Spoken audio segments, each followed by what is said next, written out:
G'day gang, welcome to THYTV. My name is Lee Martinuzzi, the host of the show, The Hidden Why Guy. I'm here to help you discover your why, and when you do so, you'll start living life with greater passion and purpose. Guys, today is part 2 of a 3-part series, which I've called the Why series. So if you joined me last week, we discussed, what is a hidden why and do we all have one? So in answering that question, hopefully I provided you with some more understandings around what your why is. And certainly the action point was to create some more awareness in your life, create some more awareness around, what your why is, to ask those questions, to give yourself some space and some time to really start listening within. And in doing that, hopefully you would have got some powerful answers. I would love to know what sort of answers you got and, what you exposed, perhaps what you found out about yourself. How did it make you feel when you started doing that soul searching?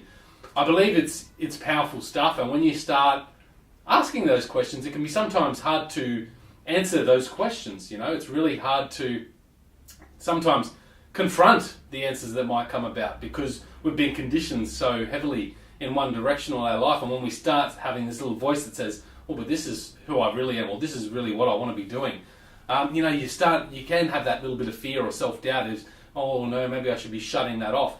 But you shouldn't. You should continue to listen to that, continue to create that space, create that awareness, and continue to ask those big questions, because those questions are ultimately going to take your life on a totally new direction. They're going to just head you towards a more beautiful existence, and I think that's really what it's all about.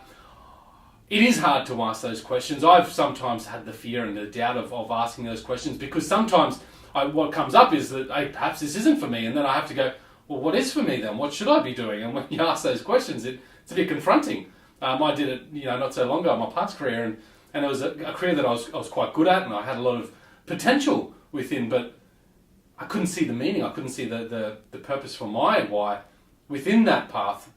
And so I had to take that change, and with the change comes a lot of pain and suffering and anxiety, and that's scary for a lot of us to deal with. But the truth is that as I've worked through that and kept digging in within and kept following my heart, it's just become more beautiful. I really have found more freedom, fulfillment and happiness. And I'm not perfect. I've still got a lot of areas to improve, and I say that often just to make sure that I am human. But in working through that and walking this journey that is my own, man, it's real. Guys, today's goal is really to help you search deeper for your why. And I'm going to do that by sharing with you the Life Compass. It's a tool I've created to help individuals really connect more deeply with their why. And the tool is, I call it a compass because it's got 4 points like a compass. And what do you use a compass for? Well, you use a compass to help you navigate your way through wherever you want to get to. Yeah, so you might want to go for a hike, and you use that compass to navigate you through that track that you want to walk. The Life Compass is really that, is to help you navigate your way through this life on an existence and a journey that is more your own. And that's what it's all about. You can use this tool for business as well to create more purpose in your business action and endeavors. So the tool's points, guys, there's 4 points, as I said. Number 1 point is dreams and passions, which I'll talk about in a little bit more detail. Number 2 is your skills and talents. Very important that we address those and become aware of what our individual skills and talents are. Number 3 is our core values. What do you really value? And the final one, guys, are your needs and desires. So we're going to have a look at all these. They all sort of interrelate, and they all work together to helping you really make better decisions and to helping you create more purposeful action on your journey. And when you do that, when you can really connect with these, and it takes work, it takes time, and as you connect with one and you think you've just figured it out, you'll suddenly go, geez, but maybe this is it, and they'll change, they'll evolve, and this is certainly the case with our why. Our why is evolving all the time. As you progress through life, your priorities change, your values change, your needs and desires change. Things do change and evolve, and that's okay. But as long as from today, right now, you're following your why as closely as you can. And as it evolves, things will change. You're not always going to be that same person. Where I am today is not anywhere near where I thought I would have been 5 years ago, or 10 years ago, or even a year ago. But I'm still walking my path. I'm still following my why. And that's what's important. So let's get into them. Number 1, dreams and passions. I talk about dreams all the time. I think it's crystal clear that we have to dream. We have to dream big. We have to really go as ambitiously and as wildly as we can imagine possible. It's hard to dream sometimes because for a lot of us throughout our growing years, we've been told not to dream big, because it's not the right way, and it's unbelievable. It's not possible. But we have to, guys. I'm going to release an episode in a couple of weeks about dreams, so check that out. That will be there. Go to the Hidden Why podcast, and you can certainly have a look at the episodes I've released on dreams there. But we have to bring our dreams out there. We have to keep our dreams alive, because really, by following our dreams, that makes meaning. That makes us more motivated. When you're more motivated, the quality of your work improves. When the quality of your work improves, your quality of your life improves. You become more sustainable in what you want to achieve. You become more persistent in being able to keep walking and going through those challenges and hurdles that you might face. And that's what it's about. That's what keeping dreams alive are about. They just they just give you that passion. And that is why passion is in here as well, guys. Dreams and passions. We have to have passion in what we do. I really believe if you can find passion in what you do, and I've heard people say this before, that, no, it's not about passion. You have to be realistic. Bullshit. If you have passion in what you do, you're going to love what you do. Now, passion is not always easy. It can be painful. The word derives from the word pati, which I believe is from a Latin word, and that means to suffer. And certainly when you're really obsessed about something like that dog I mentioned last week, being obsessed about the bone, it can be painful because you have to dig. You have to do the work. But that's okay, because it's work that's got meaning to you. And when it's work that has meaning to you, that's when it's really powerful. That's when it'll really just excel you through this life. So have passion. Now, you may not be able to have passion about absolutely everything you do day by day. I certainly don't. There's things I do that I don't really like doing. But I can create this passion within that. I can do things, or I can add things to it to make it more passionate. And the truth is, when you put some passion into one aspect of your life, it becomes contagious. It goes into the other areas. So guys, dreams and passions, the first point of the compass. Connect with those, ask some questions around those. And guys, actually, the action point for today, which I'll get to at the end again, but there is a discovery questionnaire I've created at thehiddenwhy.com. So go to thehiddenwhy.com, go to resources, and it's called Discovery Questionnaire. It's a workbook that I've created. You can download for free. And just go through those, take your time, go through these questions, ask yourself these questions. They'll bring about some of your dreams and passions and what they are, plus the other points on this compass.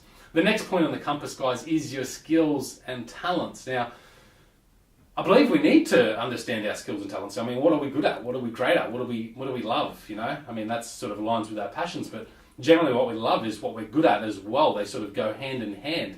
I came from a corporate background in corporate management, and in the performance reviews, it was often, what are your strengths? Tick, tick, tick, you've done all those things well. These are your weaknesses. We need to try and work on those to improve those. I don't know if that's the best or most effective way to live this life. Time is limited.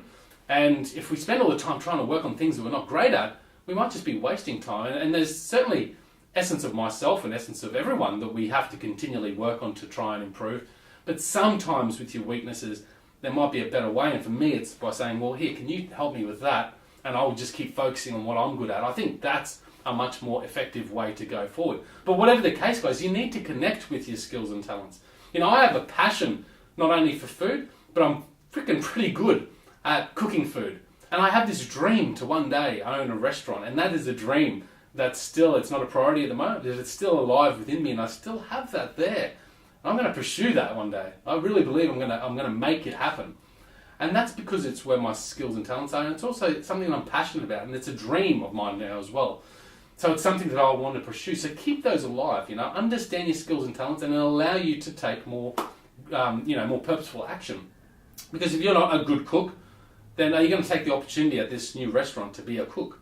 Well, you might just be trying to push that rock up the hill, and you might just find yourself continuing to push that rock up a hill. So work with your skills and talents. The next one on the compass, guys, is and this is point 3, is your core values. So what's really important to you? What do you value above all else? Now, you will have a bunch of values. For mine, it's family, it's adventures, it's learning. Some of us, which I'll talk about in the next step of the series, but some of us have very common values. And I think it's values that we should all aim towards working within, according to our why, working within those values. But you need to find your own values too. What do you really value? What is really important to you? And here's what I know about the values, and when we don't work towards our values or congruently with our values, we get this incongruency, and that causes this friction or this heat, and that heat is what causes a lot of our suffering in our life. So and you can probably reflect back to a time in the past where you've done something that wasn't quite aligned with something that you valued, and it made you feel not so good, yeah? So it's about being integral to your values and really having that integrity there all the time.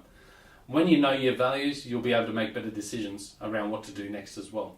So know your core values. That is point number 3. Point number 4, guys, is your needs and desires. And this is something that I wasn't sure if I should put into the compass, but it is coming in there and it is relevant. I believe it is relevant. And the reason why I believe it's relevant is because as I've taken the transition from living a life that wasn't on my own path to living a life that is on my own path, I've really done a backflip on how I thought life should meant to be lived. And as I've done that backflip, I've realized more and more about what my true needs and desires are.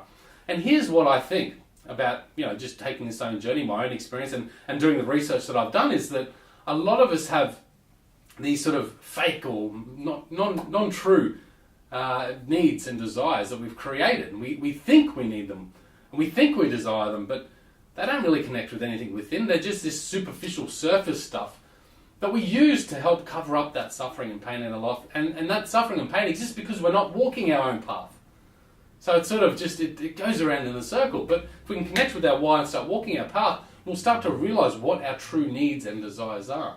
It's not about, buying that new TV or car that's not a need. That's not really a big need. It might be for some people, maybe, but it's not necessarily a need. And when you really start to follow your path, you'll start to become more and clear on what you really need and what you truly desire. But you can connect with your core, with your why, and that will help you assess what your real needs are, what your real desires are. I mean, do you really desire that particular piece of chocolate cake, for example, something really simple?